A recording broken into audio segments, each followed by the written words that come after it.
Good morning, good afternoon, good evening. It is the Boom Bar right here on your Boom Radio NG. I bid you a warm welcome to the bar today, as it promises to be a very interesting one. My name is Dolupo, and today we're going to be talking about quite a number of things. A lot of updates actually coming from the things that we had spoken about yesterday. Part of the things are Malami and the EFCC, the former Attorney General of the Federation, and the EFCC looks like, because really, truly, the EFCC has been busy arresting some very high-profile people. We're going to be talking about that. There's a lot of conversation about Buhari's biography that was released, and I think that was like over the weekend. But there's a lot of what's it over the weekend? Yesterday, actually. There's a lot of reactions from it. A lot of things that was said to have happened or have been covered in the book. A lot of things that his wife put some clarification to, and a lot of other things. So we're going to be sitting down to break that down a little bit. The issue with Dangote and the NMDPRA boss doesn't look like it's going anywhere anytime soon. The man is sticking to his guns. Also, there's a former CJN that is actually passed on. We're going to be talking about that. Donald Trump and the BBC matter doesn't look like it's also going anywhere anytime soon. So sit back, relax, and enjoy the show with us today, as we're going really going to be talking about quite a number of things. My name is Dolupo again, and with me in the studio is just Fola and SR. Hello everyone. Oh my god. Wow. I hope everyone is having a good week. I personally am having a thankful Tuesday. On to you, Mr. Sola. It's another one. If you don't catch me, I say this guy won't fall my hand. Yes, it's a thankful Tuesday. I key into anything Fola said. I key into it. It's a very special, thankful Tuesday. Mm-hmm. Yes, it is. We're so grateful to be alive. So grateful. And to be at the bar with you guys. Mm-hmm. So don't go anywhere. Join us. Let's talk music, sports, politics, and everything in between. Okay, so since you people have said it, you will not get a reaction from me. Anyway, welcome to Thankful Tuesday. Welcome to Thankful Tuesday. We're going to be talking about, like I said, we're going to be talking about quite a number of things today. First part of it is first things first. The Senate, actually, there's actually news coming from the Senate, as the Senate, it was announced that the Senate has confirmed 3 non-career ambassadorial nominees. We know that the president himself had dropped a long list of ambassadors after over 2 years of not having ambassadors. So now, as of today now, the Senate has confirmed 3 people, Latif Kayode Kolawole Are from Ogun State, Aminu Mohammed Dalhatu from Jigawa State, and Emmanuel Ayodele Oke from Oyo State. Those are the first set of people that he had sent to the Senate, and now they've officially been confirmed. So he sent them in batches. He sent 3 names first. This one's right. Yeah. Then he now sent a long list. Mm-hmm. These ones have been with them for so long. You get why they don't just run the whole thing? You know understand? Mm-hmm. Like why? He sent 3 names. Let's deal with that first, then we'll come back to it. I'm not understanding, because we've not had ambassadors for 2 years. A lot of our embassies are just functioning, just like that. No leadership, no representation, nothing. And it's actually supposed to be a vice versa thing when it comes to diplomacy. If we have an ambassador in your country, you should have one in our country, and all of that. I don't know, Sha, but 3. I'm not understanding. That's just a starter list now. I feel like that one they are the special candidates. The first batch. They're the special candidates. Okay. Then the others are just... This one are supplementary list. It's just like a short list. In Football Manager, you have a short list of players that you want to get. Some of us don't play Football Manager. The other one is a short list. This boy is trying to tempt me. It's been over 10 years of no Football Manager. Some of us don't play it. I'm telling you. And I'm about to get back there. 26 is out, Mr. Sola. You have to get it. Oh my God. You have to. Anyway, so basically, maybe before the year runs out, we'll be seeing the Senate confirming more, and maybe from now we'll see even these ones being posted, and then we know, that Nigeria finally has ambassadors in all these places. So I just wanted to put that out there. Also, the federal government, states and local governments have now announced that they shared 1.928 trillion naira for November 2025 revenue. Just in case you were wondering if your state did not collect money, yes, they did for the month of November. And all your local government chairmen have collected all of money. them, they've collected Ahead of money. Christmas. They have collected money. No darling. 1.928 trillion, yeah. That's almost 2 trillion naira. This is like double what Nigeria used to share to the states. This is more than double. Yeah, about 2-3 years ago. We used to struggle to get to 1 trillion to share to the states on a monthly, and steadily now we've done over 1 trillion, almost 2 trillion now to the states. Now, this is just federal allocation. This is not the only thing that the states and the local governments and the federal government lives on. They have IGR, internally generated revenues, and all of that. They also get to attract FDIs, foreign direct investments, so that they can make their states better. Can we honestly say, after 2 years of this high influx of funds to the governors, that we are seeing development that's commensurate with the allocations that they are getting? Yeah. You get? Yesterday we talked about a governor that's going to pay people 150k bonus. Sounds really nice to me. Do you get? Coming from where we were, where they were owing them months of salary. Yeah. Sounds really nice to me. But you now start to look like, is that the best we can do? Can we not do more? You get? I know that, for instance, we're still going to come to petrol matter and Dangote and all of that. But a lot of people have been like, okay, so there's a drastic drop from 900 naira to 700 naira within the space of 2 to 3 weeks, right? And some people actually tell me that wickedness. They say, so that means you could have done it a long time ago. I know that it's subject to market forces, the cost of crude, the cost of production, and the other monies that he has to pay, the regulators and all of that. I know. Yeah. But it's the same line that I'm trying to toe when it comes to these allocations. Like, for real, are the governors really giving back to the people based on the value that they are getting from the center? Honestly, if I would look at it, and this is just maybe from my own myopic angle, I don't have the data, but it's safe to say that, which I think it has been a thing for years in Nigeria. I feel a lot of states, a lot of governors, once they pay civil servants salary, is termed as they've achieved something. You have for the achieved month. something. You're doing something. It's an achievement to say, you're not owing people salaries. I think it is mediocre. Yeah. At best. I think that is ridiculous. People earn that money. It's not like as if it's your daddy's money that you're gifting. It's not a gift. Them.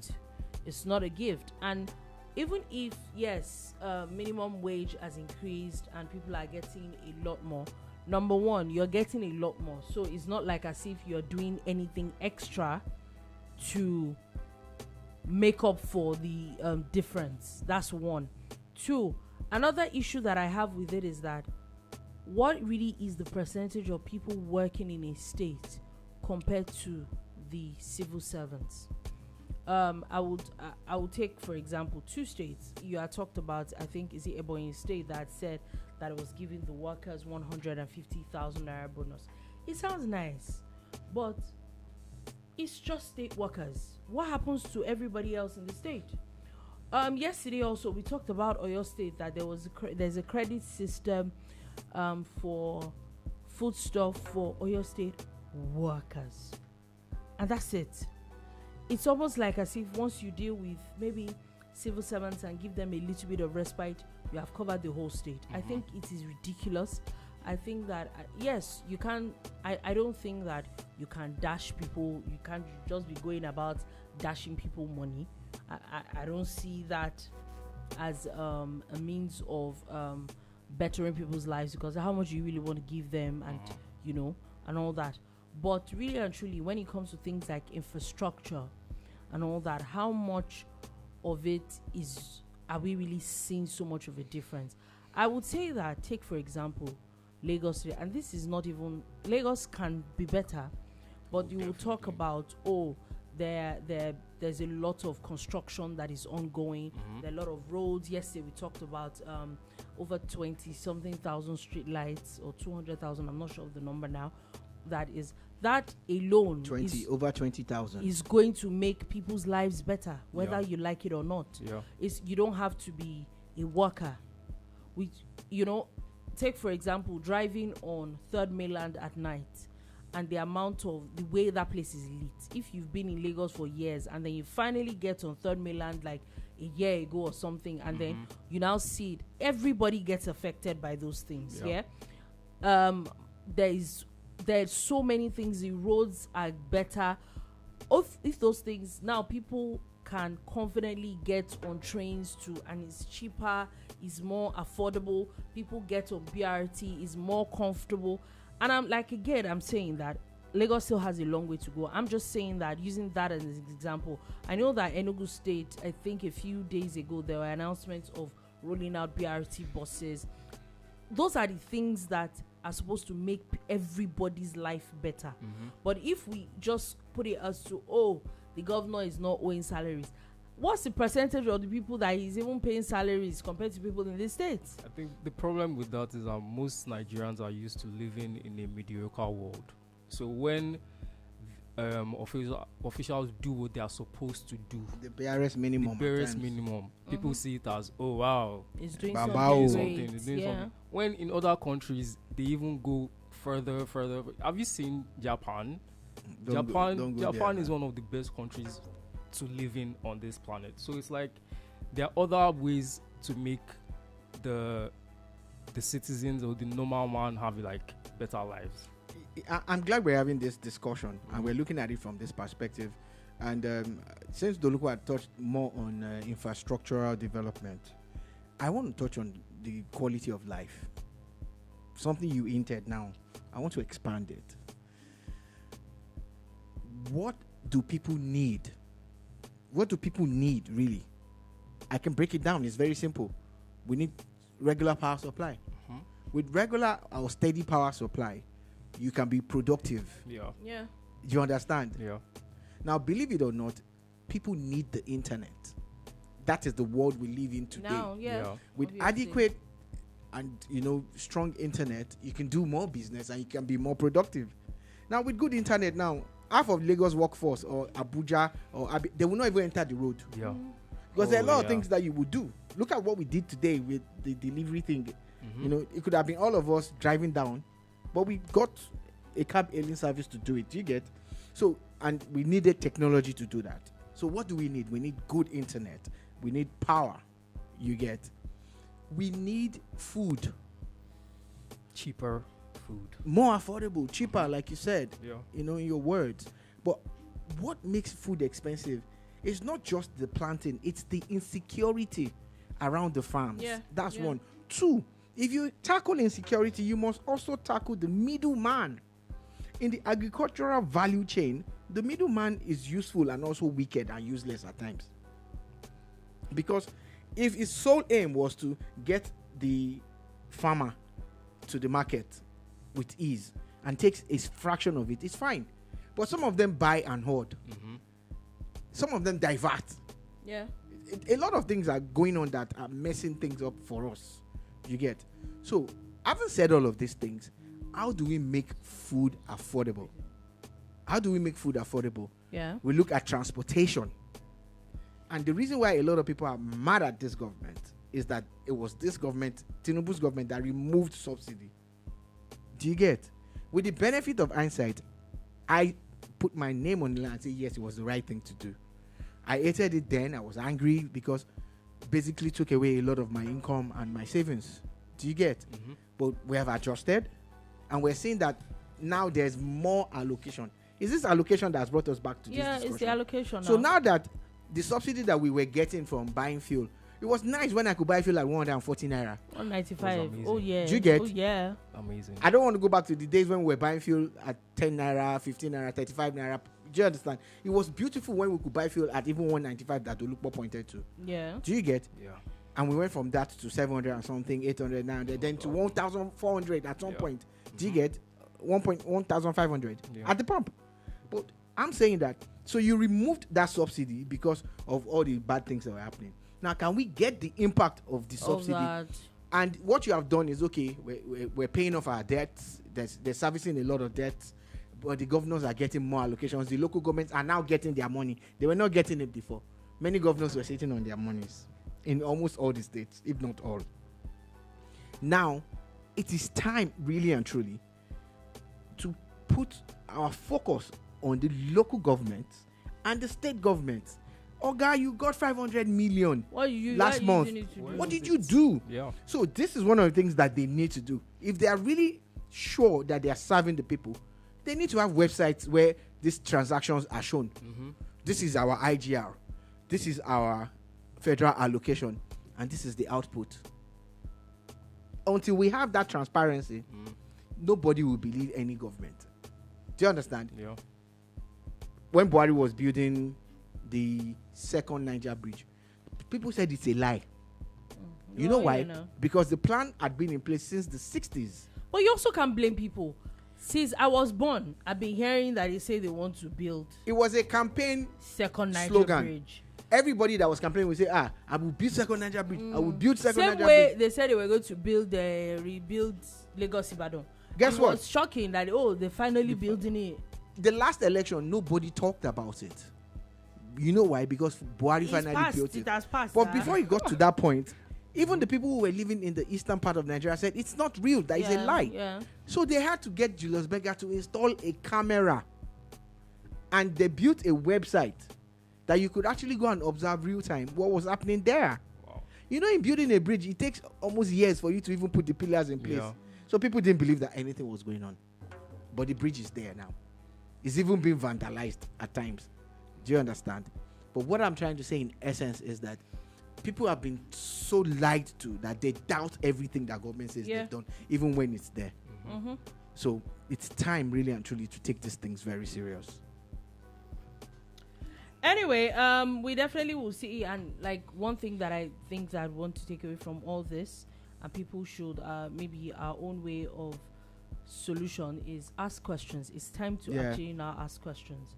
That is, I think that's the way to go, keeping these people on their toes. Now, moving on from that, former CJ and Ibrahim Tanko Mohammed is said to have died in a Saudi Arabian hospital. I think he was CJN during Buhari's time, if I'm correct.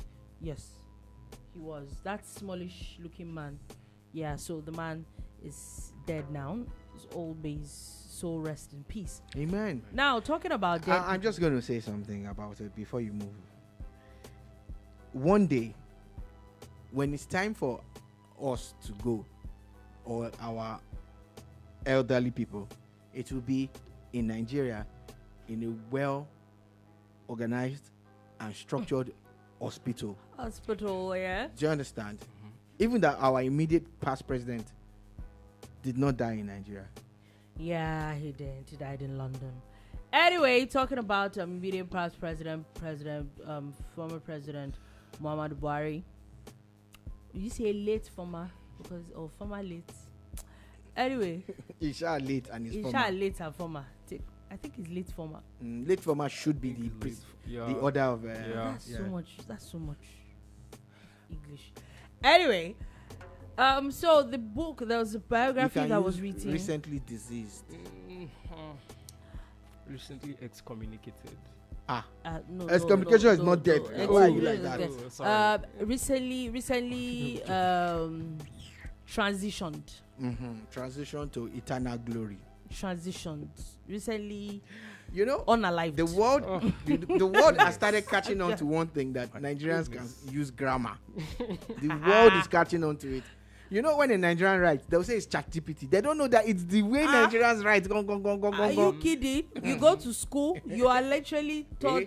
You are not only taught how to speak. You do dictation. of heavy words. Inexhaustive. When we start to use those words for you, in context, you will understand, that we are the AI of the world. You know, like a video that I saw a video where one of these ambassador nominees, Reno Omokri, was having a conversation with people, and it's like that we need to get to a point where how would people want to apply for schools in the US, in the UK, in Australia, and they are saying Nigerians should write use of English. Are you joking? You know, are you actually joking? In fairness to him, he's actually been fighting that cause even before he was nominated as an ambassador.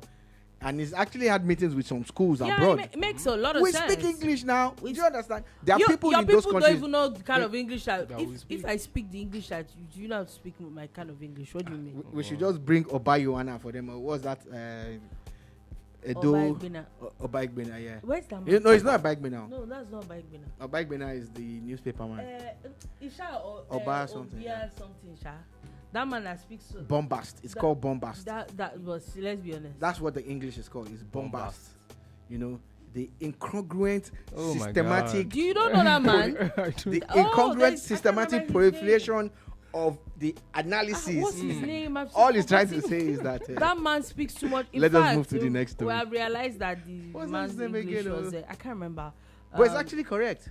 Yeah, but it's old English. Nobody. No, there's nothing like old English. It's correct. There is old English. No, in this context, it's not old English. It's correct.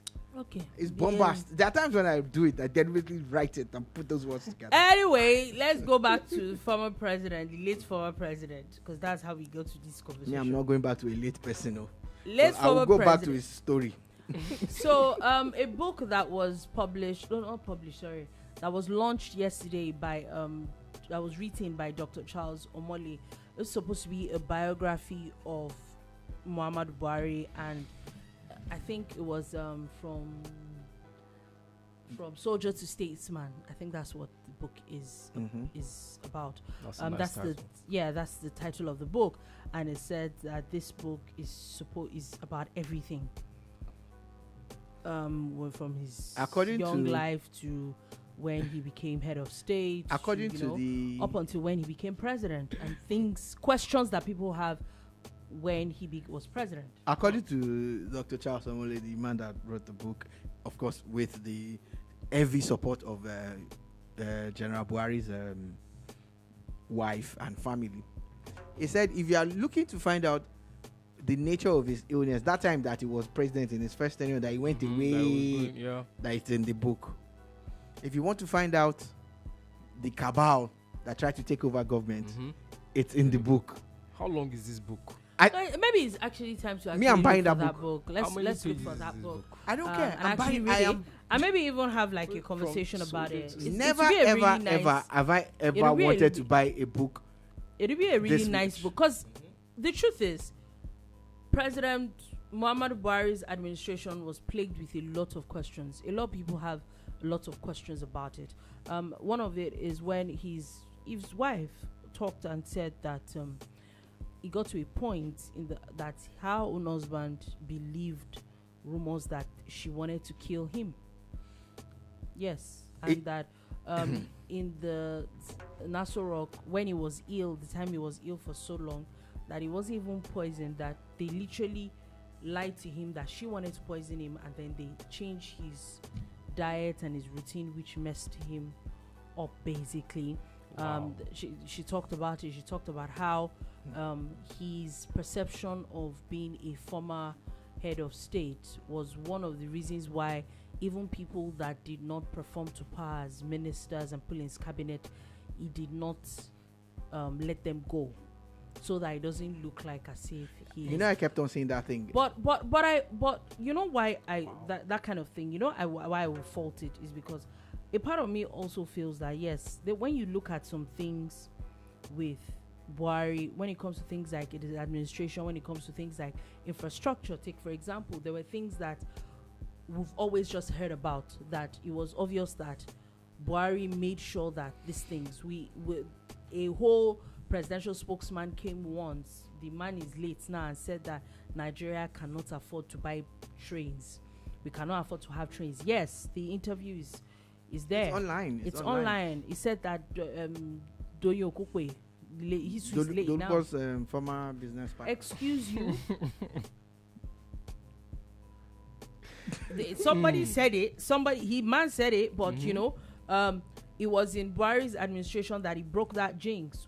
Since I've been born, I've been hearing that they want to fix Lagos Ibadan. Nobody ever.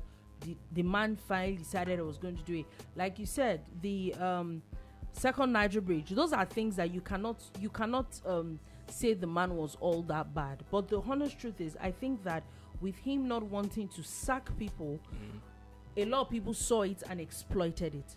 It is this same administration that we saw Mr.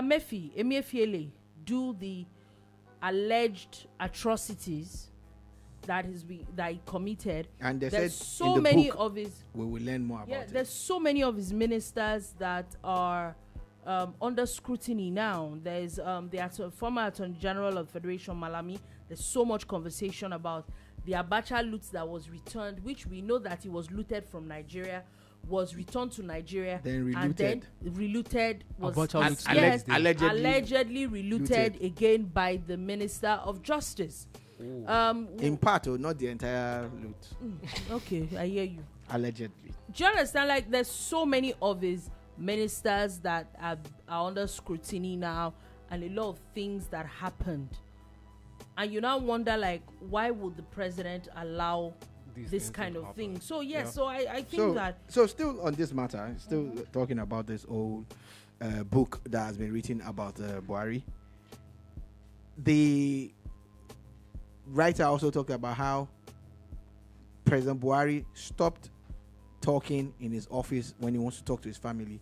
He would have to get a pen and a paper and write things down, because he believed that everywhere, his room, his office, everywhere was bugged, and there was no way out for them to find out who had done what. Do you understand? Now, I know that most times, for instance, like maybe the presidential jet now, or the Aso Villa, when the president leaves, there's a holding house that he goes to, and then from there he can now go to his own personal apartment. You get? Yeah. When the new president is coming, that's where he goes while they are fixing up the place. This particular president took longer to move into Aso Rock, and in my mind, I said, I know they are doing up the place, they'll do new paint and do a lot of things, but I'm sure that they are sweeping. You know, like they're really trying to check, get a lot of things out. A lot of things. There is a problem that we do not realize. In being a leader, you must build a system that does not excommunicate you. I use that your word now, but I mean it in this context. You must build a system that still allows you to stay in touch, and it is very difficult because you're shielded. Do you get? Like, they are bringing the news to you. And it is what they want you to read that you will read. You're watching TV, and it is what they want you to see that you will see. But if you are a strong leader, they will try and they will fail, because they would realize that they can box you into a corner. So when Buhari came, a lot of things started working well in Nigeria. You know what people said? They said body language, because people were expecting the Buhari of the 80s that was a military dictator that made sure that Nigeria became a very disciplined country. When they found out, maybe barely 6 or 7 months into it, then he started falling ill and everything. Everything just happened, and you hear that someone came in to fight corruption, and the things you're hearing now about his government. Really, and a lot of people are like, he's not clean. I still believe that Buhari is clean. I honestly don't think that the man had a lot. My opinion. Yeah, I think Buhari is a clean person. The man had, but you see, skeleton in his cupboard. There are a lot of people around him, and he told them when he was leaving. He said, "If you think you've done something and you've gotten away with it, you're on your own. When they start coming for you, don't call me. Don't call me to do anything for you." Now they can't even call him because he has been called by God. You get? Wow. But I had to put that there. Yeah, but it's the fact. So where it stands now is, at least 2 of his ministers have been arrested in the last 2 weeks. Yeah, that speaks a lot. It does. It really does. It speaks a lot. So I really also, like I said, I think that there was a level of incompetence from his own angle. Maybe put people that you can trust. You know, another thing that really plagued the Buhari administration was the way things used to leak. Documents, very speeches. A speech that you had not read. It was already out there on social media. It's already out there. There was so much appointment documents that is about to be done is out there. Yeah, there were so many documents that it was just all over social media. Like, okay, is this even normal? It became a thing. It actually did become a thing at the point. So but I actually want to counter Dolupo a bit. She said, and I'm going to quote her verbatim, that as a leader, you should put the people you trust there. Those were the people you trusted. The bulk of them, especially the ones in his Aso Villa with him, were the people he trusted. And the things that we started hearing about them, you know, there's a particular guy that has a Yoruba name, like that's his nephew. The things we heard about that guy and the people who are close to, at some point, it was obvious that his wife was at loggerheads with those people. There was a time she left Nigeria now. Yeah, she left. A long time. Do you understand? That's how bad things got. And you know what happens? It affects governance. That's the truth. So do we say that with the benefit of hindsight, Buhari should never have been president? I disagree. He has done his part. He has done the things he can do. He has laid foundations in places where he can lay. He's done his best. You see, there will never be a perfect president. There will never be. Even the ones that people are rooting for today. I can make mention of their names. The Peter Obis, the Articles, the Showores. They will never be perfect. Do you understand? But the idea is that you should make sure that you leave Nigeria better than you met it, and also ensure that you put solid legacies in place, legacy projects and all of that. Do you understand? But there will never be a perfect president. Anyway, I'm talking about one of the former ministers of Buhari. That is the president of Malami, the former Attorney General of the Federation. And we know that the EFCC has really been busy. Actually, last week, there was the arrest and the arraignment of Chris Ngige, who was actually also a minister under Buhari. That's why I said two of them as in the well. last 2 weeks. That one, we know about the Stella Odua one as well, and now Malami, who's also been accused by the EFCC. He is now saying through his aide, actually there was an interview with his aide that I watched yesterday, saying that the EFCC chairman is biased and that they should release him, or it should be it should be arraigned immediately, or it should be released. That it looks like there is in fact, he's saying that the Tinubu government is out for a witch hunt. That how come is when he declared that he wanted to run for governor of Kebbi State, that's when they decided that the EFCC case was coming up. This was not the first time he was trying to run for governor of Kebbi. So he should leave that aside. This is the thing, yeah? If you did not give them a reason, they won't hold you. Of 30-something or 40-something ministers, why you? Why you? Why Ngige? But guess what? Another thing that you should know is that when this government came, they actually employed an investigator to look into this matter. And it's taking them 2 years to build a case. It looks like they have something on him. It really looks like it. I'm not saying there is, but I'm saying when they came on board, they got someone paid. So, you know what? Look into all these matters. And as it stands now, you're crying witch hunt. If your hands are clean, a lot of people have been arrested. Remember and the let story go. of the witch hunt was also was it not the Minister of Petroleum as well? Timothy Silva too. Everybody is witch hunt. Everybody's always doing witch hunt. When they were coming to claim land at Magodo,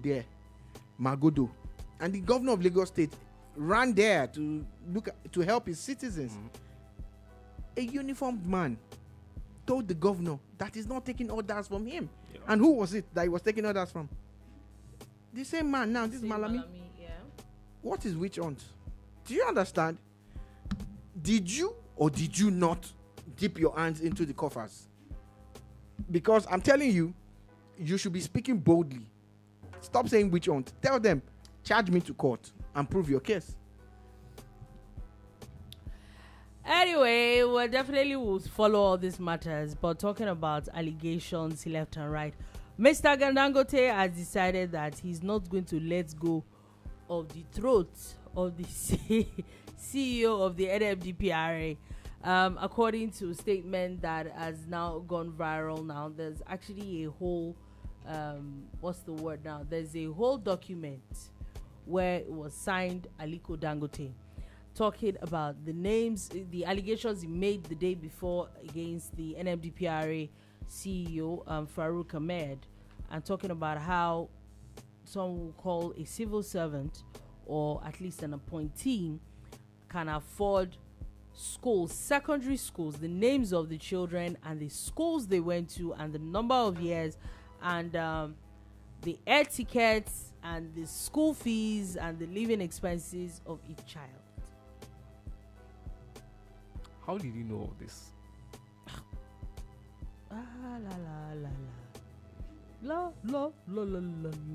Even up to the NBA that and I also still feel that up till now, I think that the NMDPRA CEO needs to say something.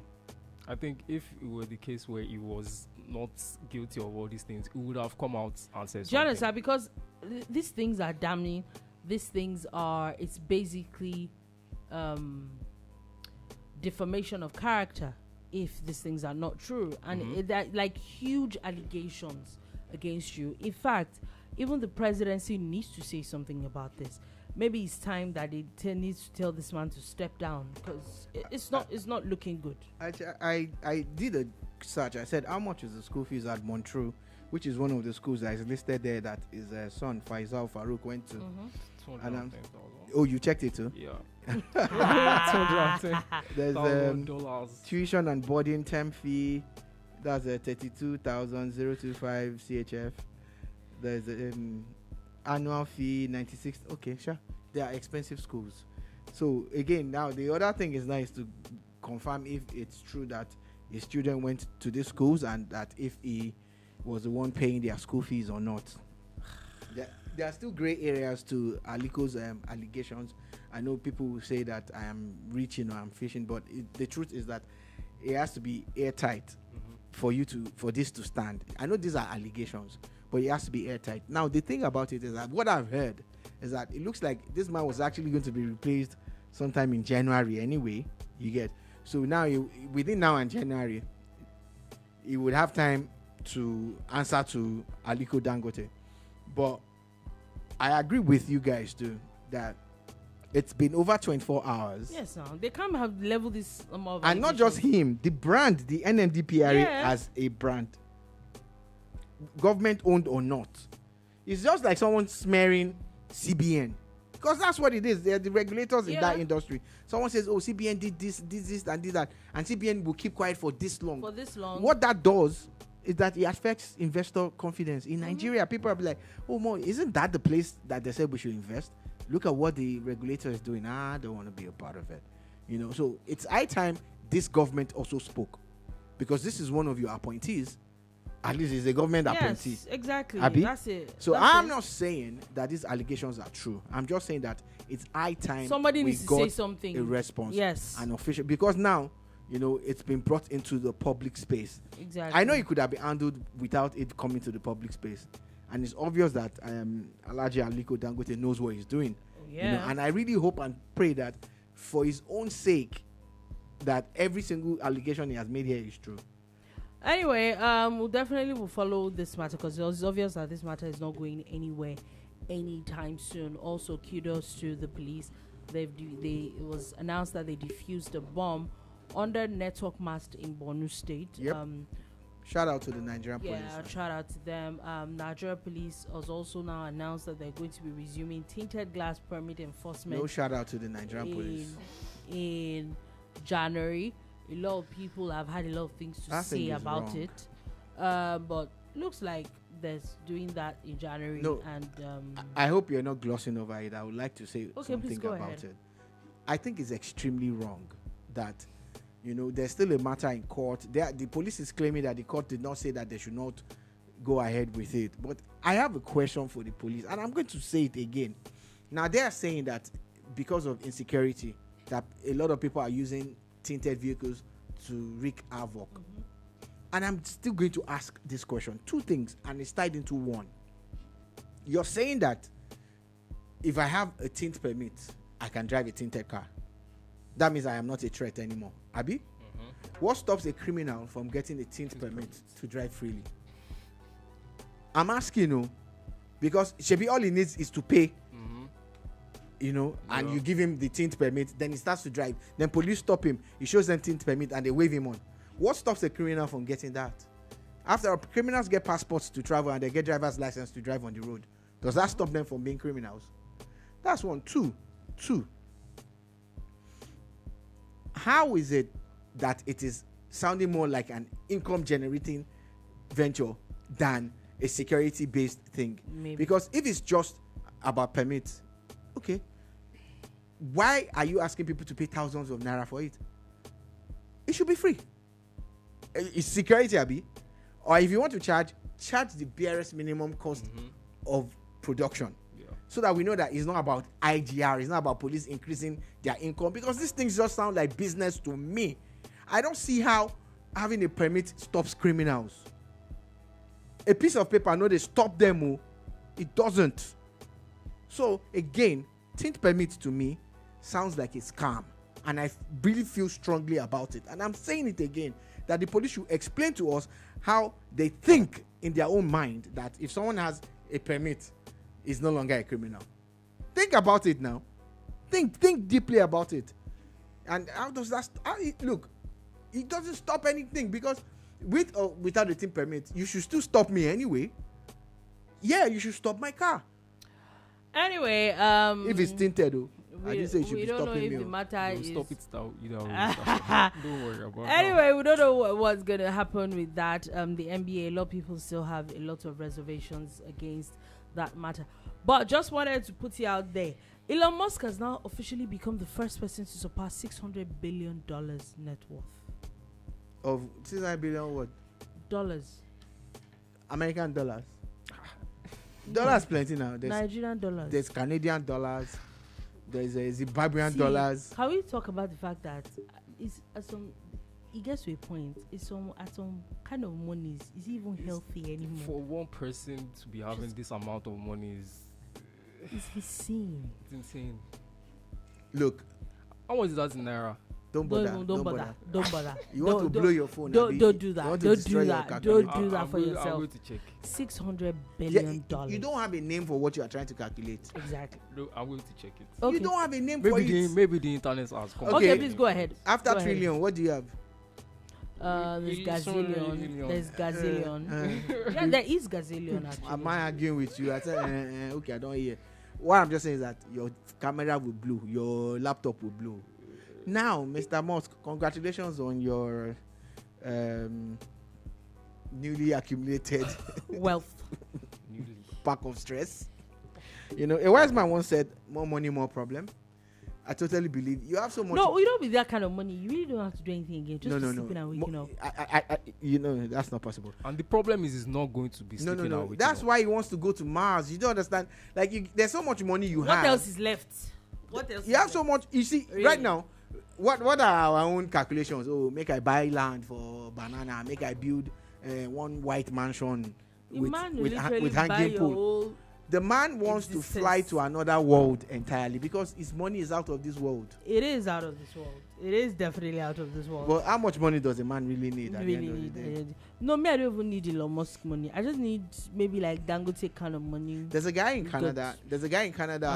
That sold his tech company and made a lot of money from it, and actually bought land out of town and built an entire city for homeless people and started training them. And they pay rent, but it's very minimal, and they are showing them how to make money and everything. It's built like an entire city for them. I would love to do something like that. That's the things that you're supposed to. When you have money like that, you trying to fly to Mars is just like. Anyway, talking about money, Sha. Mr. Donald Trump, U.S. president, is now officially sued BBC for $10 billion over that documentary speech edit. The BBC has been around forever. They are, one of the biggest media broadcast platforms in the world. And it's shocking that they got caught up in something that would make them suable, in quotes, by, a man that everybody is suing. And now he has something on them, So sadly, I think the BBC are in trouble, and I think that they're probably going to have to pay. The way this thing is going, I think they're in big trouble. However, Mr. Donald Trump, did something yesterday on his Truth Social. Someone died, and the way the person died was very sad. One of his own children actually killed him. Yeah. And it didn't stop there, killed the wife. Mm-hmm. And you are mocking that. If you are looking for scum, yeah, I said it. That's who you are, Mr. Trump, because there's nobody in the world that deserves to be spoken to like that, even in death. I read that thing and I'm like, no, it's not real. Then he actually doubled down when he was interviewed, But here he is now, suing BBC. The BBC, I don't know how to enter this guy handle.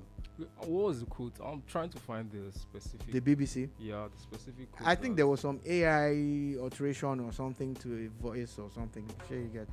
Okay, so I actually wanted to talk about something that we had talked about yesterday. And it looks like this conversation is getting bigger.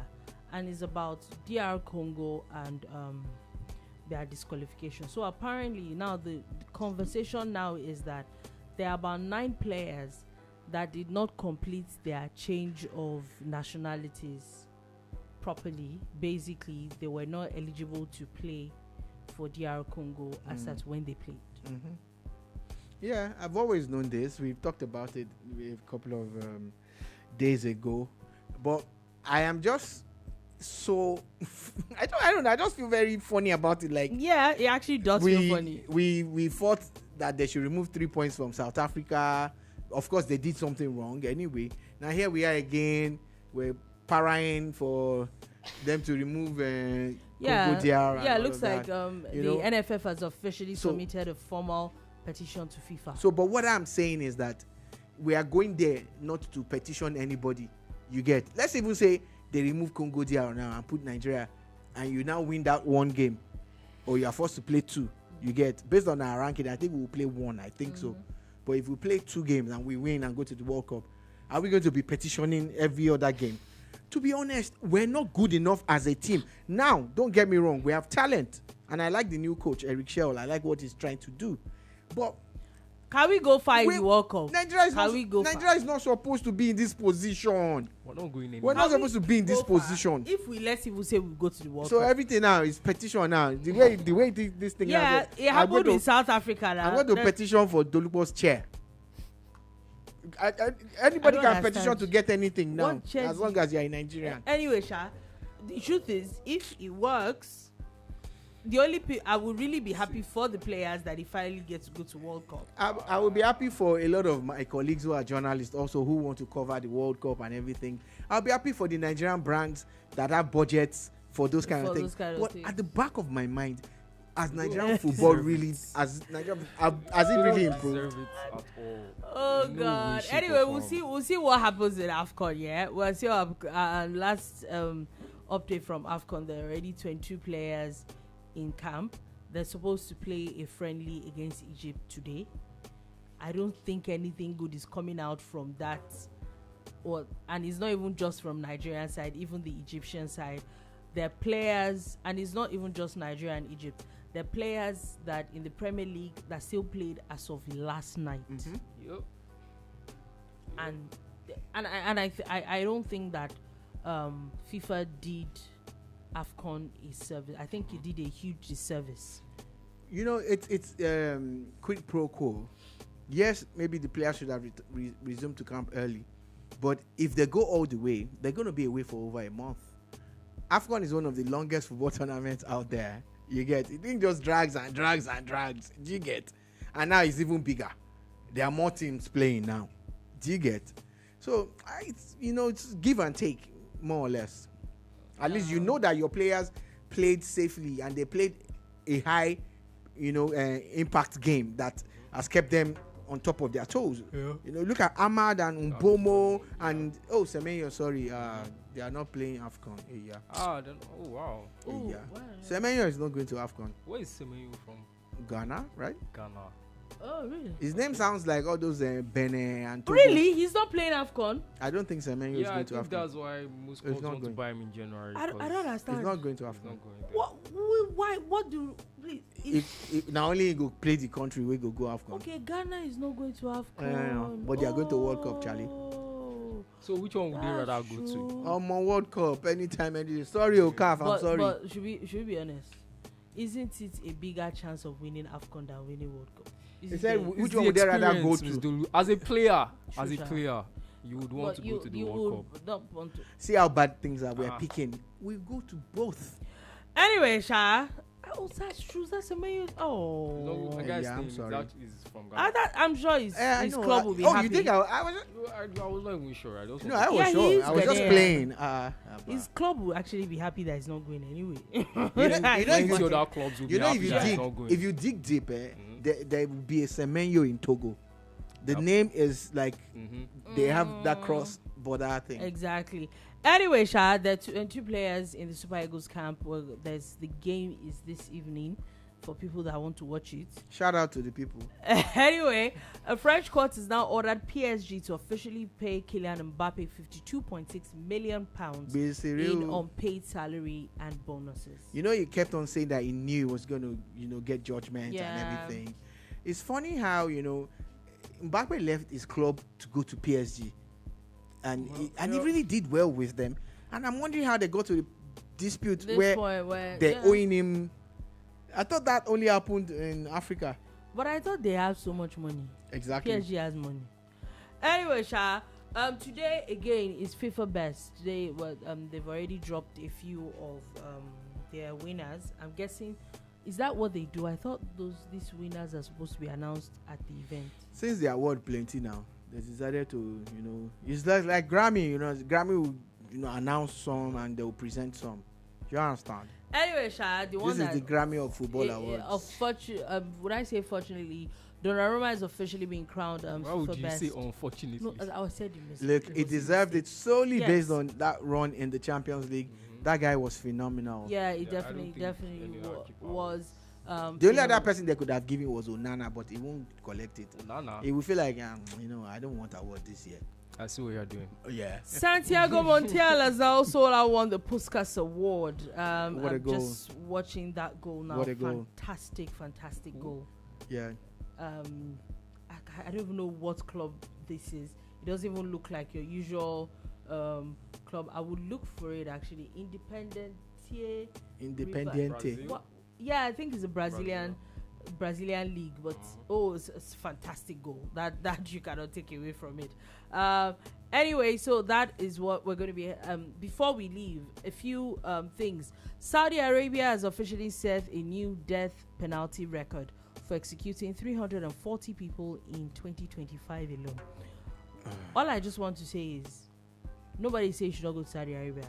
Have sense, or else your head will leave your body. No, or else you get hung. You all get hung. Not us in this studio. Your head will leave your body. You people Arabia. That go to other countries to commit crime. The funny thing is how when they talk about the death penalty, a lot of people in the West talk about it that it's bad and everything. But when it happens in places like Saudi Arabia, ain't nobody saying nothing. They don't send you. You will be unalived quickly. And is this side that, even in Nigeria, they say someone is on death row and it takes like a long time before the person is finally. They don't waste time. You will be quickly. In case you were having thoughts, it's not going to happen. Just wanted to put that out there. Anyway, Sadly, there's another shooting in the United States. It's an United States University, and they said the gunman is still at large. Sadly, also the Hollywood director that was killed with his wife. Now, the new update is that his son has now been arrested. It was his son that did it now. Yeah. No, that's what I was talking about earlier. Now that Donald Trump is now, poking fun at them.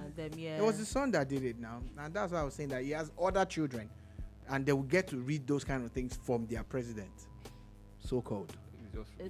But do we even have to? Yeah, I think we should have a bit of time. Now, I wanted to talk about something. I don't know if you've been seeing a lot of videos, and this is about stuff happening in the US. So apparently, the benefits and what they call Section 8, basically, food aids and all that people are given, unemployment benefits that people are given in the US.